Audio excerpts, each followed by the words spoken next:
Cipher کا شور روز روز پکڑنے لگا زور. سائفر آیا لیکن گیا کہاں؟ ملک میں ایک نئی بحث چھڑ گئی.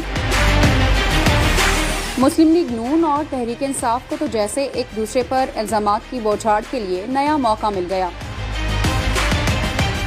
مسلم league known P T I پر وزیر اعظم ہاؤس سے سائفر غائب کرنے کا الزام لگاتی ہے تو تحریک انصاف جواب میں نون لیگ کو ذمہ دار ٹھہراتی ہے.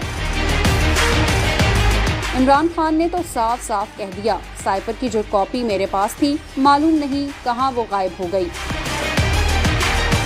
عمران خان کا یہ بیانیہ نون لیگ کو ایک آنکھ نہ بھایا. مریم نواز نے بھی جوابی وار میں سائفر کی تلاش کے لیے بنی گالہ پر ریڈ مارنے کی تجویز دے دی.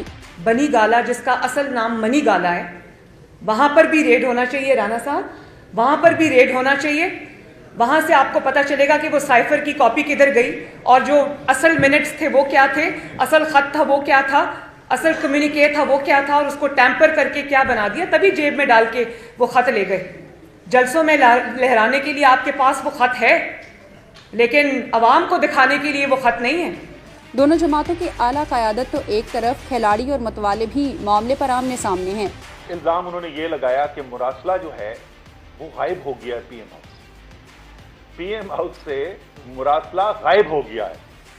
یہ ان کو انکشاف ہوا ہے حکومت بنانے کے 5.5 ماہ سے زیادہ گزرنے کے بعد. کس طریقے سے فرمائش کی جا رہی ہے، سارا پاکستان دیکھ رہا ہے، ٹیلی ویژن کے سامنے فرمائش کی جا رہی ہے کہ عمران خان کو گرفتار کرو، اور 30 منٹ 40 منٹ کے بعد پولیس وہاں پر پہنچی ہوئی ہے بنی گالہ میں.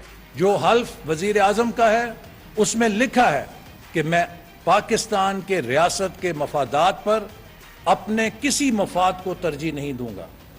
اور ایک سائفر کو ڈاکٹر کر کے، ایک سائفر کو اپنے مرضی کے مطلب پہنا کے پاکستان کی سفارتکاری کی بنیاد کو ڈھا دیا ہے عمران نیازی نے، اور پاکستان کی ڈپلومیٹک جو پوری عمارت تھی اس کی بنیاد کے اوپر حملہ کیا.